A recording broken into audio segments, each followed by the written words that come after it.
मुझे बड़ी खुशी है कि अंबेडकर जी की जयंती के ऊपर हजारों की संख्या में लोग यहाँ पर एकत्रित हैं। एक बार हाथ खड़ा करके जोर से बाबा साहेब का नारा जोर से लगाएंगे। बोलिए बाबा भीमराव अंबेडकर जी की। क्या बात है, क्या बात है, कितने सच्चे मन से लगा है। अच्छा, आप सब लोग बोलेंगे अमर रहेंगे। बाबा भीमराव अंबेडकर। एक बार और, बाबा भीमराव अंबेडकर। मुझे नहीं मालूम कब मेरे को इस कार्यक्रम की संरचना हुई, या तो बाबा भीमराव अंबेडकर मेरे को रात को उन्होंने दर्शन दिए, या मेरे को दलितों के प्रति एक नया मोह जागा, या मुझे लगा कि ये लोग सब हैं जो भारतीय जनता पार्टी को बहुत चाहते हैं, पर बरसों से लोग अन्य पार्टियों के साथ जुड़े रहे इस आशा के अंदर, खास तौर से कांग्रेस के साथ इसलिए जुड़े रहे कि लोगों को ये लगा कि शायद कांग्रेस उनको कुछ देगी।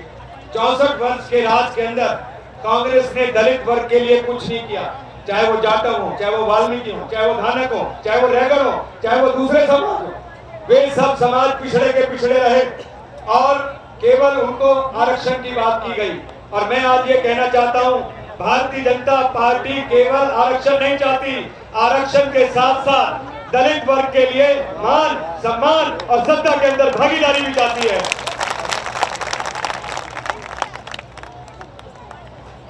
दोस्तों, बाबा साहब कौन थे? बाबा साहब वो थे जिन्होंने दलित वर्ग के लिए काम किया। बाबा साहब वो थे जिन्होंने शिक्षा की बात की। बाबा साहब वो थे जिन्होंने संविधान का निर्माण किया। बाबा साहब वो थे जिन्होंने हमको ये सिखाया कि दूसरों की मदद किस तरह से की जाती है। केवल बाबा साहब नहीं, महर्षि वाल्मीकि जिन्होंने हमको राम से मिलाया, जिन्होंने राम की संरचना की। इस महर्षि वाल्मीकि का एक बार जोर से नारा लगाएंगे। बोलिए महर्षि वाल्मीकि जी की। महर्षि वाल्मीकि की। रविदास, कबीर, गुरु नानक, ये सब वो लोग थे जिन्होंने, वे महापुरुष थे जिन्होंने इस देश को नई दिशा दिखाई। मैं कितने महापुरुषों का नाम लूं? बोलिए रविदास जी की। हम सब लोग उनके अनुयायी हैं। आज आप लोगों के बीच में सब वर्ग के लोग भोजन करेंगे और भारतीय जनता पार्टी ने जिस समय ये 10,000 से लोग हमने बुलाए थे, आज यहाँ 20,000 लोग उपस्थित हो गए। शायद खाना कम ना पड़ जाए इसकी हमको चिंता हो रही है, पर आप जानते हैं ये सीता की रसोई है जो कभी कम पड़ने वाली नहीं है, इसलिए सब लोगों के लिए भोजन पर्याप्त मात्रा के अंदर होगा। और मैं जानता हूँ आप सब लोग सहयोग करेंगे। जब मैं राजनाथ जी से बात कर रहा था कार्यक्रम की, तो उन्होंने कहा कि केवल भाषण नहीं, केवल वादे नहीं, केवल नारे नहीं, ठोस काम करना होगा। इसलिए हमने भारतीय जनता पार्टी दिल्ली प्रदेश से घोषणा की है, किसी भी दलित वर्ग के भाई बहन को पहली कक्षा से लेकर IAS तक की कोई भी किताब मुफ्त चाहिए हो, भारतीय जनता पार्टी उसको मुफ्त उपलब्ध कराएगी। जोरदार तालियां इसके ऊपर। भारतीय जनता पार्टी उसको उपलब्ध कराएगी। जब मैं ताली बजाने के लिए कहता हूं तो इसलिए कहता हूं कि मेरा जो प्रण है वो और भी पक्का हो जाए। वो मैं इसलिए कहता हूं ताकि हमें एक नया उत्साह है। वो मैं इसलिए कहता हूं क्योंकि दलित वर्ग के लिए हमें और आगे करना है। भारतीय जनता पार्टी ने ये कहा है, किसी भी दलित बस्ती के अंदर कोई भी मेडिकल कैंप लगाना हो, किसी को भी मेडिकल सहायता चाहिए, तो भारतीय जनता पार्टी दिल्ली प्रदेश आपको मेडिकल कैंप लगाएगा और सरकारी अस्पतालों में कोई भी जरूरत होगी डॉक्टरों के पास जाकर आपको मदद दिलाएगा। ये केवल घोषणाएं नहीं है। आप में से कोई भी व्यक्ति हमारे पंत मार्ग स्थित कार्यालय पे आएगा, किसी को किसी तरह की मदद की जरूरत होगी, हम करेंगे।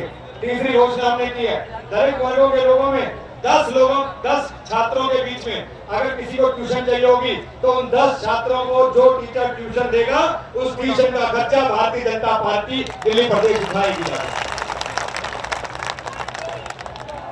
एक बार जोर से बोलिए, दोनों हाथ उठा के, भारतीय जनता पार्टी। और जोर से, भारतीय जनता पार्टी।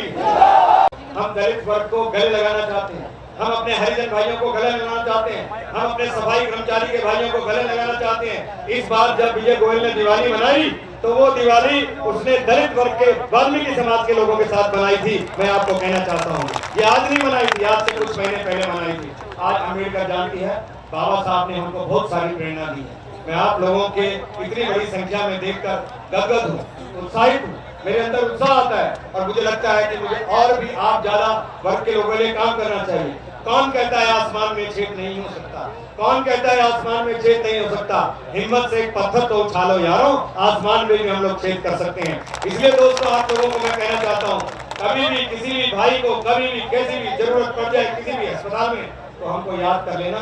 इन्हीं शब्दों के साथ मैं आपको आभार व्यक्त करना चाहता हूँ अपने कार्यकर्ताओं से जिन्होंने हमको बहुत मेहनत करके ये प्रयास किया है, क्योंकि मेरे अकेले के ये बूते की बात नहीं थी। ये संगठन पिछले 40 सालों से खड़ा है और इन संगठन को खड़े होने में हमारी पार्टी के बड़े बड़े लोगों ने इसके अंदर सहयोग किया था। ये जो मंच पे सारे नेता बैठे हैं इन्होंने अपना खून पसीना बहाया था। मैंने तो सिर्फ आपके बीच में उत्साह भरने का कार्यक्रम किया है। और एक बात कहना चाहता हूँ आपको, क्योंकि आज मौका है, विजय गोयल ने कहा है कि हमारी अंबेडकर जयंती उस दिन बनेगी और जोर से जब मैं बिजली के दाम 30% कम करके दिखाएगी भारतीय जनता पार्टी। आपको बिजली के दाम 30% कम करेंगे।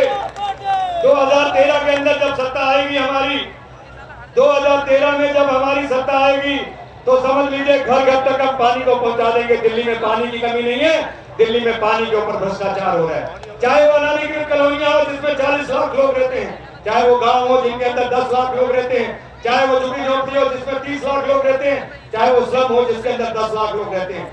हम हर वर्ग के लिए काम करेंगे। और समझ लीजिए बात को, इस शीला दीक्षित की जो भ्रष्टाचार और महंगाई वाली सरकार है उसको हम उखाड़ के फेंक देंगे। मैं ये लोग आप लोगों को कहना चाहता हूँ, मुझे आपका आशीर्वाद चाहिए, भारतीय जनता पार्टी के नेताओं को आपका आशीर्वाद चाहिए। और आप जानते हैं पूरे देश के अंदर आज जिस तरह का माहौल है, लोग बीजेपी की तरफ आंख उठाकर देख रहे हैं कि बीजेपी आएगी तो सत्ता के अंदर सही स्थान पर लाएगी, सही लोगों को लेकर आएगी और हम आपके लिए भ्रष्टाचार को दूर करेंगे, महंगाई को कम करेंगे। इसलिए दोस्तों कहता हूं, मैं सूरज होने का दावा नहीं करता, मैं सूरज होने का दावा नहीं करता और मिटाने का अधिकार पृथ्वी से, किंतु मैं एक दिया जरूर हूं। दम से युद्ध करना एकमात्र मेरा लक्ष्य है। हमारे दुखों की और अंदर तकलीफों की मेरी लौ को डिगा तो सकती है लेकिन बुझा नहीं सकती, लेकिन बुझा नहीं सकती, लेकिन बुझा नहीं सकती। जय हिंद, जय भारत।